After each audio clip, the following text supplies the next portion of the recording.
부지 매매 계약까지 다 마치고 나서 이런 부분을 꼼꼼히 살피지 않았다가 적지 않은 시설 투자 비용과 또 유지 관리 비용이 들어가는 경우가 많습니다.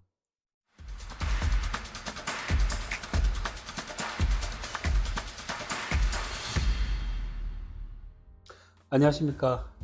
햇섭시공사 PN기업 푸더스의 전영무입니다. 지난 영상에서 부지 선정 방법 1편에 이어서 부지 선정을 할 때 햇섭적인 접근 방식 2편에 대해서 오늘 말씀을 드리겠습니다. 지난 영상에서 우리가 햇섭적 접근 방법 첫 번째로 햇섭 대응 시설로 적합한 주변 환경을 가졌는가, 다시 말해 부지 주변의 오염원의 여부와 그 대책에 대해서 우리가 한번 알아봤고, 또 두 번째는 기억나십니까? 네. 인원 수급이 용이한적인가 하는 부분에서 한번 알아봤습니다. 오늘은 그 세 번째 검토해야 할 사항에서 말씀드리고자 하는데요. 세 번째 검토해야 할 사항은 사회 기반 시설 구축이 잘 되어 있는 지역인지를 검토를 해봐야 됩니다. 전기, 상하수도 통신, 도시가스, 폐수 및 폐기물 처리에 용이한 지역인지를 반드시 확인해야 됩니다. 부지 매매 계약까지 다 마치고 나서 이런 부분을 꼼꼼히 살피지 않았다가 적지 않은 시설 투자 비용과 또 유지 관리 비용이 들어가는 경우가 많습니다. 부동산 사무실의 얘기만 듣지 말고 직접 관할 기관에 일일이 확인하는 수고를 반드시 하시기 바랍니다. 다음 네 번째는 그 물류의 이동이 용이한 지역인지를 검토해 보셔야 됩니다. 단순히 납품을 위한 배송에 대한 물류의 용이성뿐만 아니라 원자재의 수급과 그리고 보관, 그리고 유통 방식을 포함해서 검토를 해봐야 됩니다. 나아가 우리 건축물의 대략적인 배치 계획을, 땅에다가 배치 계획을 세우고 나서 차량의 대기 공간을 확보할 수 있고, 또 화물차의 회전 궤적이 원활한 그런 면적과 형태인지도 봐야 됩니다. 입출하 시에 차량의 진출입이 가능한 주변에 도로를 갖고 있는지도 확인을 해 보셔야 됩니다. 그 다음에 또 하나는 그 도로와 우리 부지 사이에 어떤 슬로프, 경사가 생길 경우에 이 경사를 해결할 수 있는 유효 면적도 함께 고려를 하는 것도 좋습니다. 다음 다섯 번째는 제반 법적 사항에 대한 문제가 없는지를 꼭 확인해 봐야 되는데요. 해석 공장은 그 식품위생법뿐만 아니라 소방법, 환경법 등 18가지 관련 법이 있습니다. 이런 부분을 확인해서 토지의 사용 용도, 그 다음에 영업 허가의 가능 여부, 그 다음에 기타 환경 관련에 대한 어떤 규제에 대해서 무리가 없는지, 그런 것들을 충분히 확인한 후에 구입을 하시는 게 좋습니다. 이 부분은 다음 영상에서 한번 조금 더 자세히 다뤄볼 예정입니다.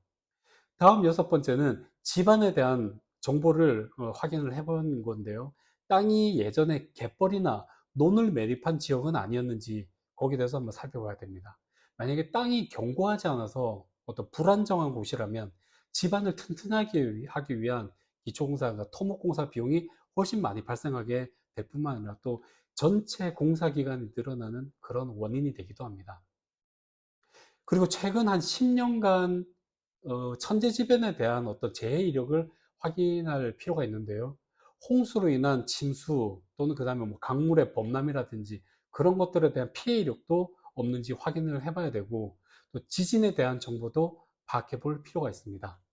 다음 일곱 번째로 확인해야 할 검토사항은 지자체 및 행정기관의 보조금이나 어떤 각종 지원 대책이 뭐 있는지, 그리고 중소기업에 대한 중소기업 고용 촉진에 대한 그런 우대 정책이 있는지 한번 살펴봐야 됩니다.